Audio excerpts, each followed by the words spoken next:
in all, we haven't completed a single internal audit during my tenure as chair. And as far as I can tell, we haven't completed an internal audit for the last several years at LAHSA, which is unfortunate. Wait a minute.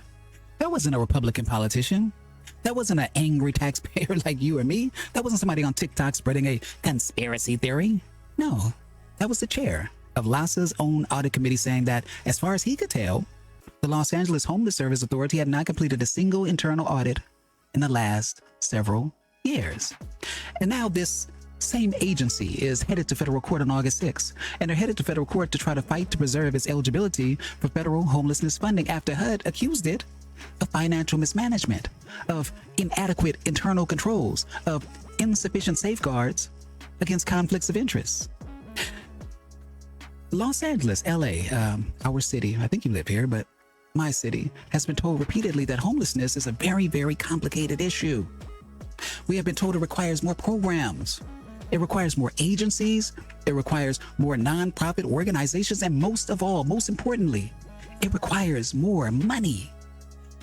But before you ask taxpayers, you, me, for another dollar, shouldn't you be able to show us where the previous dollars went? Because Los Angeles does not appear to have a shortage of money. Los Angeles has plenty of money. It's always spending money on this or that.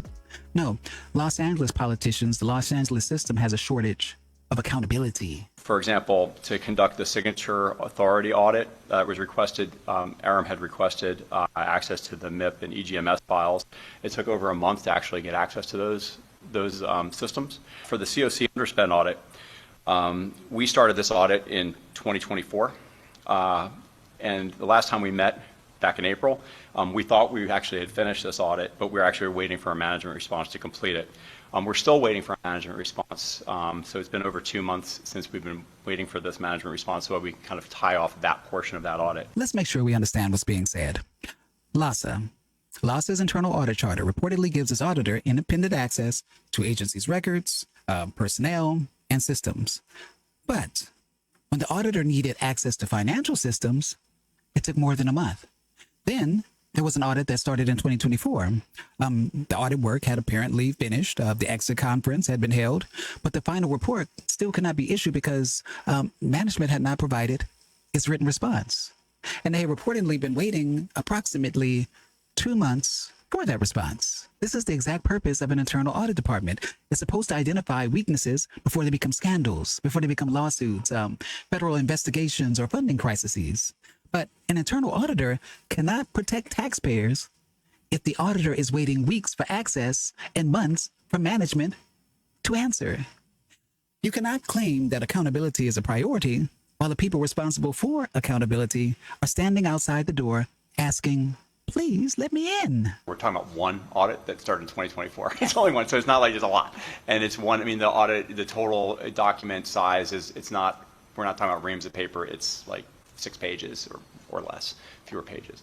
But we have to break the seal on this. We have to do a lot better job. We want to get these things going at a much higher cadence because we haven't had, like I mentioned before, we haven't had a single internal audit completed here in the last couple of years, which is nuts. Yeah. And he said it himself, which is nuts. This was not dozens of audits being performed simultaneously by a massive team. They were discussing one audit that started in 2024. And according to the committee chair, the document itself was approximately 6 pages or fewer. Now, the page does not tell you how complicated the underlying work was, but it does illustrate the absurdity of the situation. An audit started in 2024 was still waiting to be formally completed in the summer of 2026 because management had not submitted its response.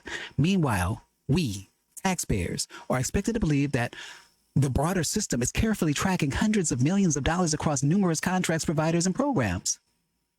How can the public have confidence in the outside providers when the agency cannot complete its own internal review process? How can elected officials assure us that money is being protected when the internal watchdog says no internal audits have been completed in years? And how many programs were allowed to grow because the mechanism designed to catch them was barely functioning? I would also say the last 2 months have been probably some of the most stress-filled 2 months that we've had at LAHSA. We were in the midst of significant downsizing, significant loss of staff. The last 2 months have been, there has been more going on than potentially at any other time at LAHSA. So I don't want to use that as necessarily our benchmark of the best that we can do.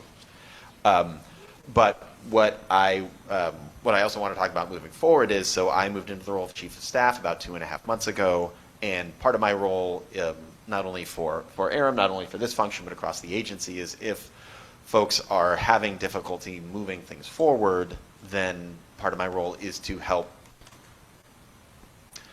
work with folks to get other folks what they need, right, internally.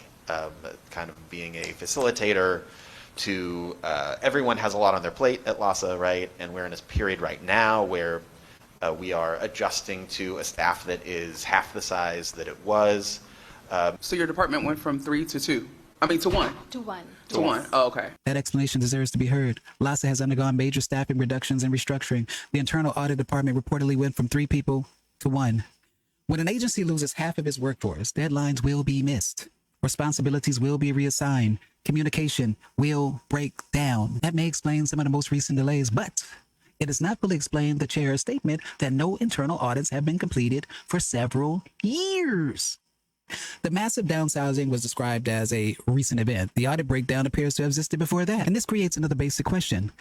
Why would an organization responsible for coordinating such an enormous homelessness system reduce its internal audit capacity to 1 person at the exact moment its financial practices were attracting greater scrutiny?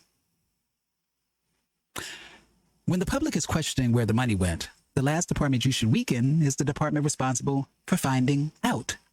Internal auditing is not administrative decoration. It's one of the few mechanisms that can identify problems before taxpayers are forced to learn about them through a federal investigation. The department is cutting off tens of millions in federal funding from LA's homeless program over what it calls mismanagement and lack of safeguards against potential fraud. HUD has evidence that LAHSA's repeated false statements and its irresponsible actions and failures, including its lack of financial management, internal controls, and safeguards against conflicts of interest, pose a threat to HUD, the public, and those living on the streets of LA. Now, those are HUD's allegations. HUD announced LAHSA's suspension in June and accused the agency of repeated false statements, irresponsible conduct, inadequate financial management, weak internal controls, and insufficient safeguards against conflicts of interest. HUD also said that the Los Angeles Continuum of Care had received nearly $1 billion in federal taxpayer funding over the previous 5 years.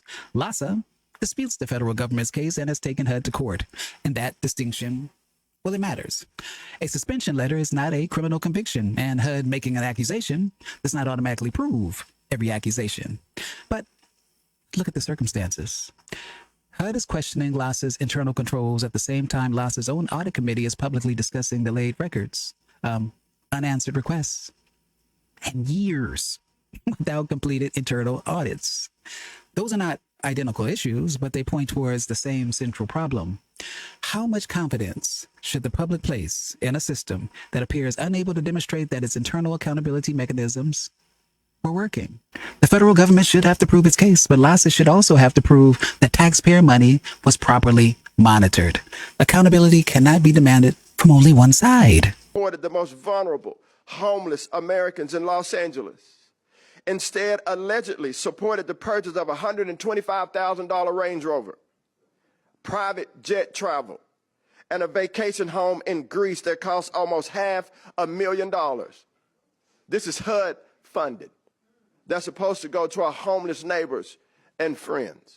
This part requires an important clarification because a person that was accused of buying the Range Rover, paying for private jet travel, and purchasing property in Greece was not identified by federal prosecutors as a LAHSA executive. No, the allegations concern a guy by the name of Alexander Sufer, the executive director of a South Los Angeles charity that received millions of dollars connected to LAHSA-funded homelessness programs. Federal prosecutors accused Sufer of using charitable funds for personal expenses, including a Range Rover and approximately $475,000 toward property in Greece. He has been charged, but the allegations have not been proven at trial. So we should not falsely say that LAHSA executives personally purchased these items, but this still raises an enormous oversight question.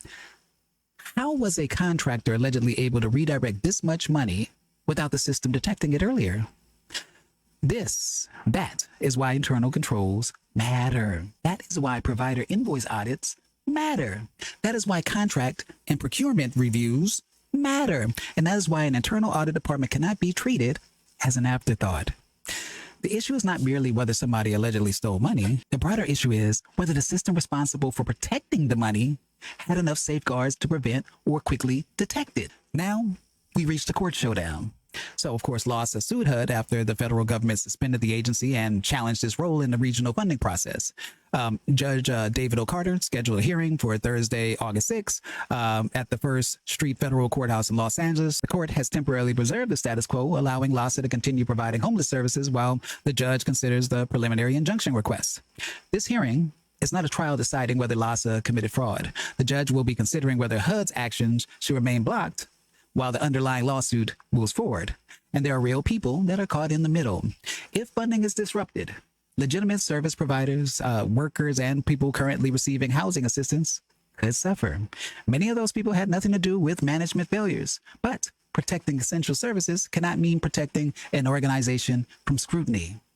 We should be capable of doing two things at once: keep people from being thrown out of housing while demanding a complete accounting of the money.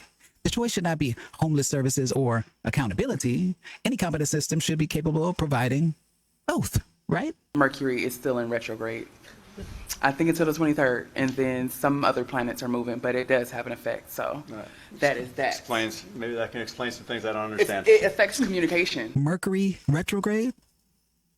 Well, listen, after an entire meeting about missing responses, about delayed communication, about staffing confusion and audits that cannot be completed, a commissioner really ended by reminding everybody that Mercury was in retrograde. You can't make this type of stuff up. Maybe Mercury delayed the emails. Perhaps Mercury retrograde prevented management from writing a response. Perhaps Mercury retrograde blocked access to the financial systems for more than a month.